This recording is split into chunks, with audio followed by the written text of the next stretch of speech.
Hey everyone, David C. Anderson here coming at you from the KnifeCenter, and today we've got another brand new video showing you some cool new models coming out for 2021.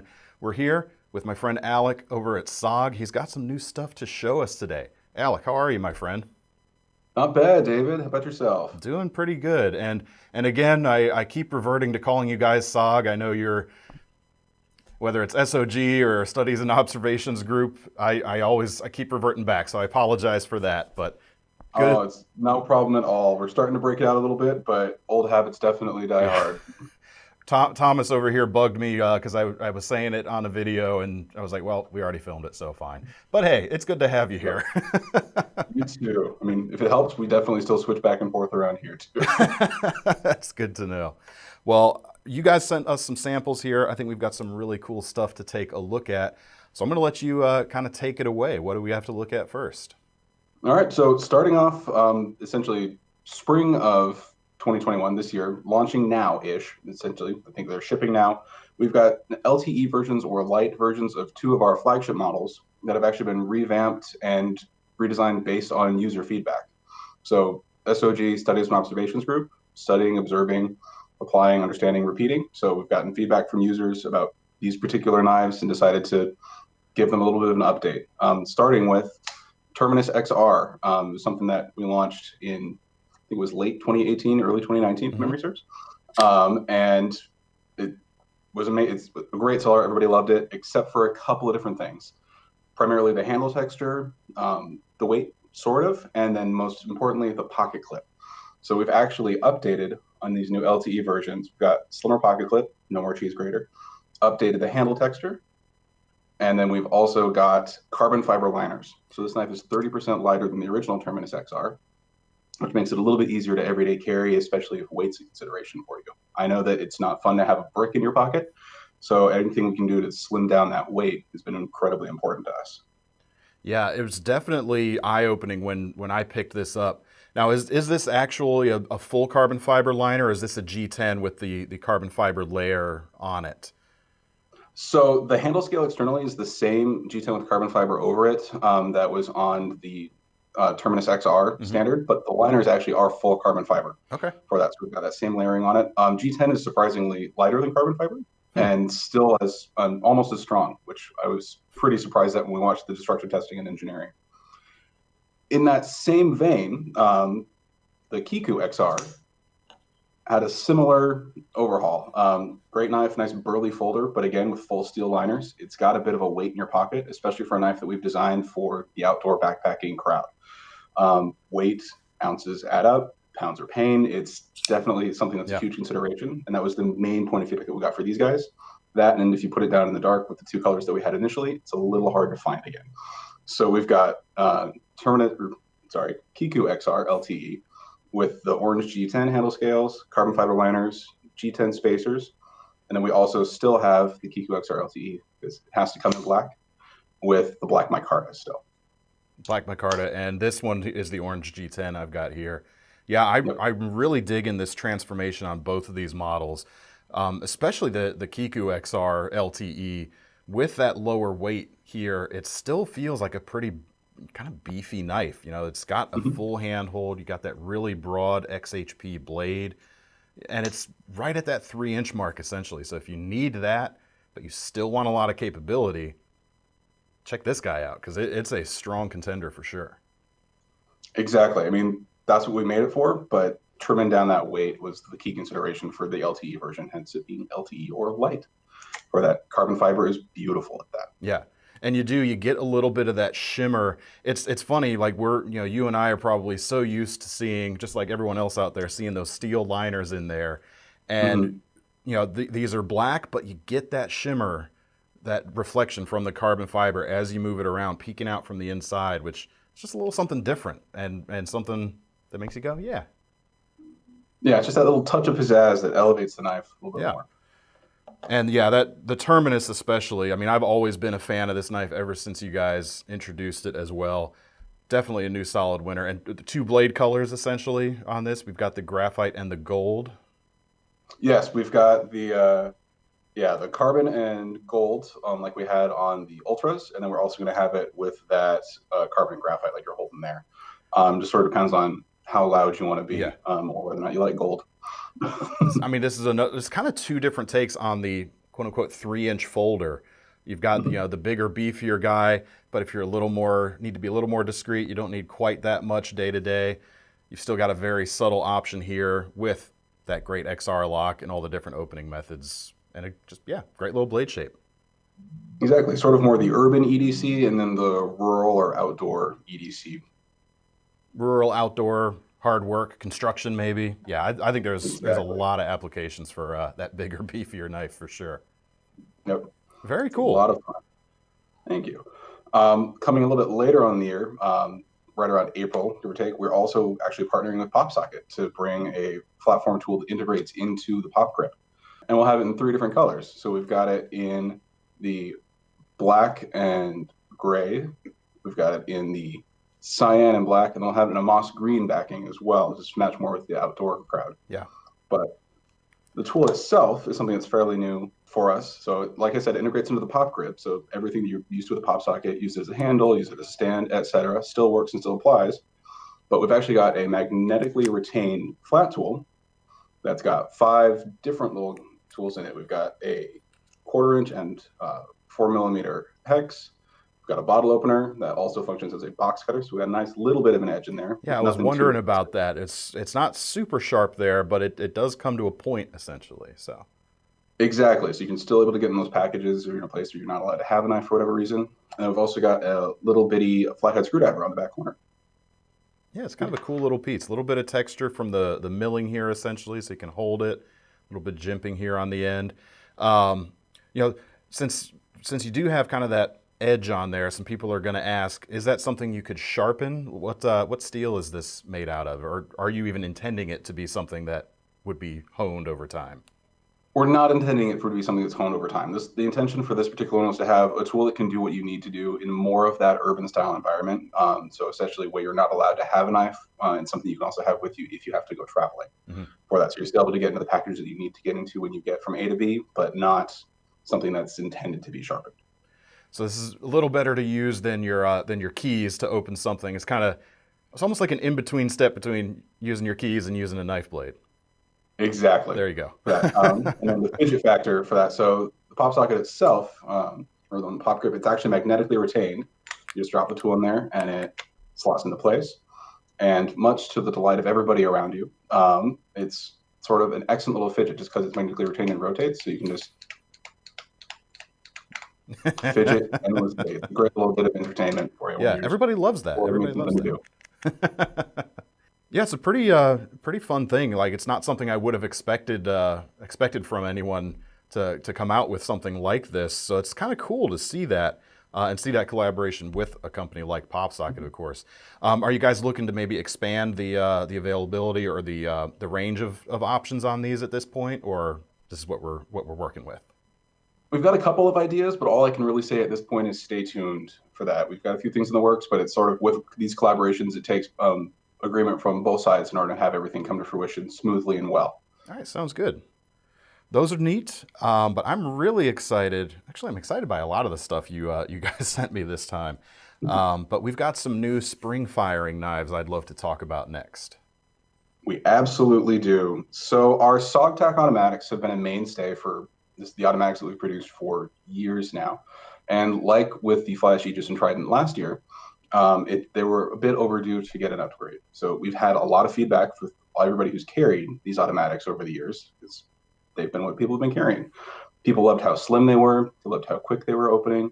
But there are a few things that people weren't too happy about. Some people felt the handle texture was a little bit overly aggressive on the older ones. So it was time to update that. We needed a steel upgrade as well. So now we have the new SOGTAC AU. Fully automatic, fully ambidextrous, with a new handle texture, upgraded blade steel, reversible pocket clip, the whole 9 there. But we actually have a new locking mechanism and a new safety system in here. As I'm sure you're acutely aware, David, everybody loves safeties on their knives. Yeah. But they absolutely have their place for these automatics.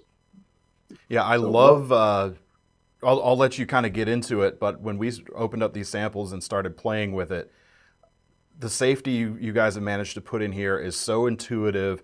and so seamless that I'm just really impressed no one else has thought of something like this before, actually. So tell us a little bit about it.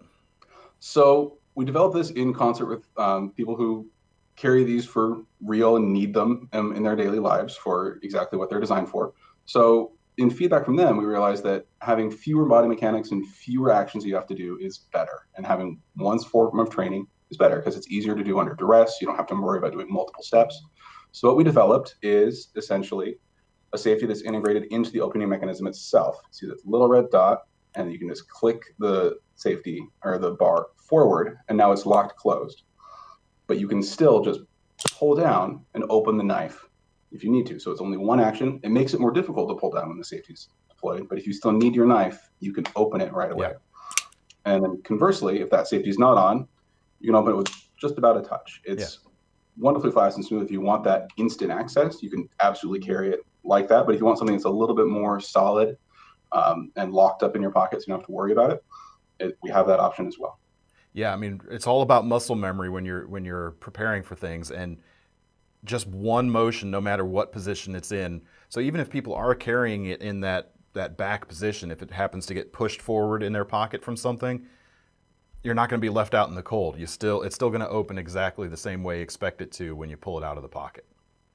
Exactly, and it doesn't matter which hand you're using it with either. For whatever reason you only have access to your non-dominant hand, it, like I said, fully ambidextrous, it works both ways. It's a fantastic little mechanism, and it's also more fun to play with than And I think this is going to be a great EDC for folks who can take an auto anywhere, because I love how slim these handles are overall. It's going to be very nice, very flat in the pocket.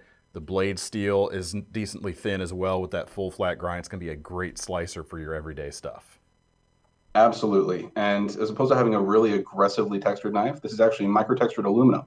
So you've got all of the durability of a full metal handle scale, but it's not going to start chewing through your pocket quite as much while still sticking in your hand. Yeah, I admit I was skeptical when engineering told me about it, but actually getting these in the hands and it just stays there. It's phenomenal. Yeah, the kind of milling texture on there is some diagonal lines. It's going to come through probably very fine on our B-roll camera over here. You can see it. It's just a hint of texture there. It feels so precise, and like I said, it's just the right amount without being overly aggressive. Mm-hmm. Yeah, no, I really like the execution of that very much. Thank you. And so, like the original SOGTACs, these are going to come in a variety of blade styles and shapes. So we're going to have the clip point, like I'm holding here. We'll have this with a combo edge. We'll also have it in Tonto, plain edge and combination. And then we're also going to have this in a couple of different sizes. We've got the compact size, which David's holding right now. Yep. This is an example of what the Tonto point will look like. And then in our ever popular and surprisingly fun California auto, we'll have this in both a clip point and a Tonto for it. So sometimes 2 inches, or just under technically, is all you need, or all you can carry, depending on where you are. So it's a fantastic little fun knife.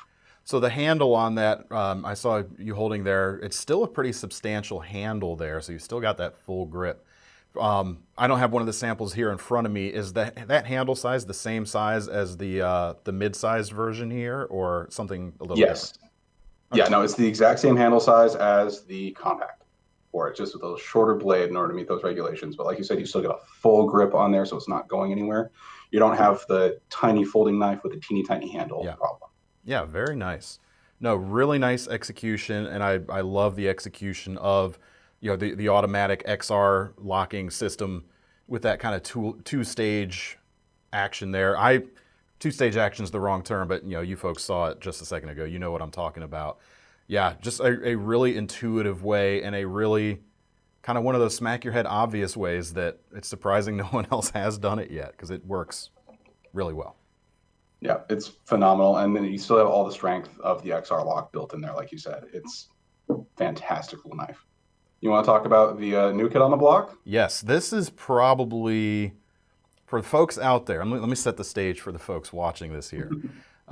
This next knife right here, I think SOG has been doing a great job the last couple of years of really pushing their envelopes and really stepping forward. I think this new knife right here, probably the biggest headline of the new models we've got on the table in front of us. And I'll let you tell them why.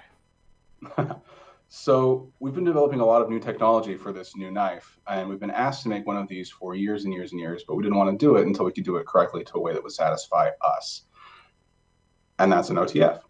So this is going to be the Pentagon Automatic for that, Pentagon OTF out the front opener. We've got that same milled aluminum handles texture on it. This is more of a diamond texture, so it's a little bit more aggressive, but not quite. It's not going to chew you up or anything, but it's going to stick in your hand a little bit more aggressively for it. We've got a opening button that you can apply from either the bottom, the top, or in the middle, depending on your preference. Works with gloved hands and with bare hands. And most importantly for automatics, doesn't have blade rattle. So this is closed, doesn't sound like a little bit of a maraca. Mm-hmm. And same thing while the knife is open. So nice, solid out the front opener. S35 VN, fantastic knife, incredibly fun to play with and fidget. It's just, we didn't want to do it until we could do it correctly. And the time is now with our new dynamic locking system. Yeah, I mean, I think you're maybe a little bit even underselling that rattle thing when the knife is open. For any kind of OTF fan out there knows that, with very few exceptions in the custom world, when that blade is open, there's a little bit of blade play. It's just the nature of the beast. But you guys got around that. You guys came up with a new system here in that open position. There's virtually no blade play, maybe just the barest hint of a wiggle that I can get out of this blade in that open position. And it's definitely something impressive, and I don't know what these are going to be priced at yet, but certainly not at the custom level of some of those things out there. What can you tell us about the testing and what went into kind of creating this performance on a production knife? So apart from a lot of sleepless nights from our engineering team, we've cycled this thousands of times to try to test for a failure. I mean, one of the other common problems that you see with a lot of out-the-front automatics is that like every 10th one or so, something goes wrong, especially if you're cycling it really quickly. With this, we've cycled thousands of times without an issue. And like you were saying, the goal was to have a knife that was a solid fixed blade, almost like feel, as close as you can get in out the front folder without going purely custom, into the purely custom world. And just testing, iteration, designing, figuring out what's happening, what's working, what's not, and then going back to the drawing board, and then ultimately coming at this new patented dynamic locking system, and then putting it in a form factor that feels solid, hefty, and throwing it with an S35 VM blade. You guys did a great job with it. That was, as soon as I opened this the first time from the sample box, I was like, yes. I had to go around showing some of the knife nerds around the building, say, here, just check this out, and all of us are like, oh yeah. Oh yeah. Well, that was absolutely the goal. I'm glad it's serving it well. Yeah, that's definitely going to be a winner. And so these autos here you mentioned are aiming for a little bit later in the year. Do you guys have an estimate? If you mentioned it already, I'm sorry, but when should we be expecting these guys? These new professional line knives are going to be right around July. Okay, sounds really good. Well, I love that, but it's not the only new Pentagon on the table here. Not the only new Pentagon. Our Pentagon fixed blades have been a mainstay for a long time. Everybody remembers them, full serrated on one side, full plain edge on the other. Again, with feedback from people using these in the field, it was time for those to get updated as well. We've got two sizes. We've got the full-size Pentagon that is now a pure double-edged dagger design, also S35. This is about 4.75-ish of blade length. And then we're also going to have the Pentagon FX Covert, which is a much smaller design, a little bit easier to stash on you if you need something that's a little bit more concealable, or covert, hence the name. Mm-hmm. Couple of fun things about these. Part of the innovation that we've had has actually been with the sheaths and then also with the handles. So the blade is great. It's a very classic, like you can see, dagger style point, a little bit of a fuller there. Fantastic, fun little knife. Also S35. But the sheaths themselves are part of what we're really, really proud about. So for the Covert, nice standard Kydex style sheath, comes with a clip on it, but the back of the sheath is completely flat. So if you want to put Velcro or something similar on there, you can. You've got the lashing points depending on how you want to carry it. A lot of the feedback that we got were that people want to carry their equipment the way they want to carry their equipment, not the way the manufacturer thinks they should carry it, the way it works best for them. And so we designed knives that will work with that. Part of that that's more present on the full size is what we're calling our universal mounting system, or UMS. You're going to start seeing it on more fixed blades in the future, but it's that clips design that works with a belt, that works with molly. You can take the extra retaining loop off, you can have it on a drop leg, you can have it tip up, tip down, etc. And then also on this sheath, see these two little tabs here, you can actually adjust the retention of the sheath. Oh, wow. On the fly. So you just slide those down, loosen up the retention, slide it back up, and it tightens the knife back up again. Very nice. Yeah. The other thing with both of these knives that we're pretty happy with is that I mentioned the handles. You can also, with just two different torque sizes, completely skeletonize the knife. Okay. All right. So that lanyard hole that you see at the butt end of the knife in here is actually a T30. You just take out that single fastener and the handle scales will slide off. There's two other retaining pins inside that you'll just take apart with the T6, just our standard pocket clip screw fastener. And you've got a fully skeletonized knife. You can paracord wrap it if you want, or have a little bit more slimline if that's what your flavor is. And just set it up exactly the way that you want to carry this knife. Very solid. Yeah, they feel really good. And is this a G10 texturing on here? Yes. So G10 for these handle scales, nice and textured. Again, our goal is to find something that was incredibly grippy, but not overly aggressive. People, us included, don't really like it when their knives start wearing away on their hands. People overseas or using them in their daily lives domestically also tend to not like having their skin worn away by the tools that they're using. So we had to find that happy medium of stick in your hand and then not go anywhere without taking your hand with it. Yeah. And we also have some of that texturing milled into the tang, so you still have some grip even if you decide to have the knife skeletonized. Yeah. No, I think they came out really well. A note on those handles, what I like about it, in addition to just the thought you put into that texture there, again, like that SOGTAC, it's just right, like it's just enough. But the shape here, you gave us a nice swell when you look at it from the spine down. This is not just a flat slab. So no matter kind of what grip you're going in, it's really designed to fit very well. You've got nice thumb pads there, and then you carried that same shape through onto the smaller knife as well. Exactly. We wanted these to fit in your hand and feel like they belong there, as opposed to something that you're holding. We wanted this to feel more like that extension of, this is the knife that I'm using, this is the knife that I need. And when you need a knife like this, you genuinely need the knife. So we want it to feel like an extension of the user and not be something that you were fighting with the equipment while you were trying to use it. Yeah, and then even on the large one, it's nice and fairly balanced too. It's not too handle heavy. So again, it's not fighting you, it's working with you.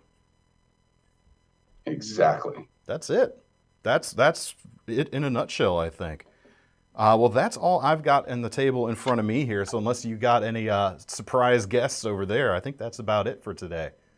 Yeah, nothing surprising that I can throw at you just yet, but it's definitely, 2020 was a big year for us. 2021 is also looking to be a big year. Lots of stuff that's sort of circulating through and getting its long overdue facelifts and updates, but doing it in a way that fits our name and is more than just a reskin or an updated steel or color or whatnot. Yeah, no, it's good to see you guys pushing forward. It does my inner knife heart very well indeed. Well, thanks for taking the time out of your day to show us this stuff. Folks, thanks for watching this and all the rest of our new 2021 Knife Unveil videos. If you want to get your hands on these, make sure to keep your eye out on our social channels and this YouTube channel. The LTE models at the beginning, though, should be available for pre-order if they aren't in stock already at our site by the time this video goes up. So we'll make sure to leave a link to those in the description. Alec, again, thank you so much for joining us, my friend. Lovely talking to you as always, David. All right, we'll see you next time. Take care.